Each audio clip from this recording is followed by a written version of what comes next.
বিশ্বের শীর্ষ ধনকুবের Elon Musk যুক্তরাষ্ট্রের আন্তর্জাতিক সহায়তা সংস্থা USAID-কে অপরাধী হিসেবে অভিহিত করেছেন এবং এটি বন্ধ করার আহ্বান জানিয়েছেন। তবে তিনি নিজেও গত কয়েক বছরে এই সংস্থার কাছ থেকে তহবিল নিয়েছেন। মার্কিন সরকারের তথ্য অনুযায়ী গত 4 বছরে USAID ইলন মাস্কের ইন্টারনেট কোম্পানি স্টারলিংকে $10 লাখ দিয়েছে। এর আগে ইউক্রেনে স্টারলিং স্যাটেলাইট ইন্টারনেট সেবা দেওয়ার জন্য আরও $30 লাখ দিয়েছে USAID।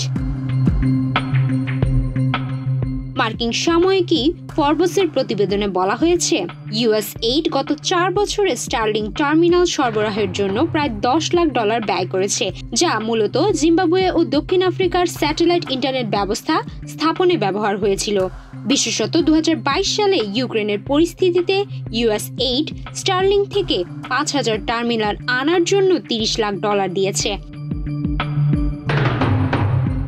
এদিকে ইলন মাস্ক USAID-এর বিরুদ্ধে গুরুতর অভিযোগ করেছেন। তার দাবি, USAID কোভিড-19 এবং অন্যান্য জীবাণু সংক্রান্ত গবেষণায় অর্থায়ন করেছে, যা কোটি কোটি মানুষের মৃত্যু ঘটিয়েছে। তিনি এক টুইটে বলেন, USAID গণমাধ্যমে প্রোপাগান্ডা প্রচারের জন্য বিপুল পরিমাণ অর্থ দিয়েছে।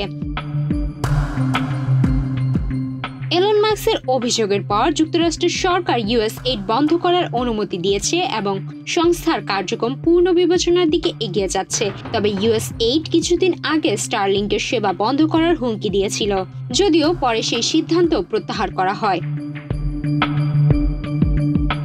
এদিকে USAID এবং ইলন মাস্কের এই বিতর্কে স্পেসএক্স কিংবা ইউক্রেনের ডিজিটাল ট্রান্সফরমেশন মন্ত্রণালয় এখনো মন্তব্য করেনি। বিশ্বের বৃহত্তম আন্তর্জাতিক সহায়তা সংস্থা এবং ইলন মাস্কের ব্যক্তিগত ব্যবসায়িক ও রাজনৈতিক কর্মকাণ্ডের মধ্যে এই অনিশ্চয়তা দেশের মানবিক সহায়তা এবং স্টারলিং সেবার ভবিষ্যৎ ভূমিকা নিয়ে নতুন প্রশ্ন তুলেছে। সুমাইয়া মিতু, বাংলাদেশ প্রতিদিন।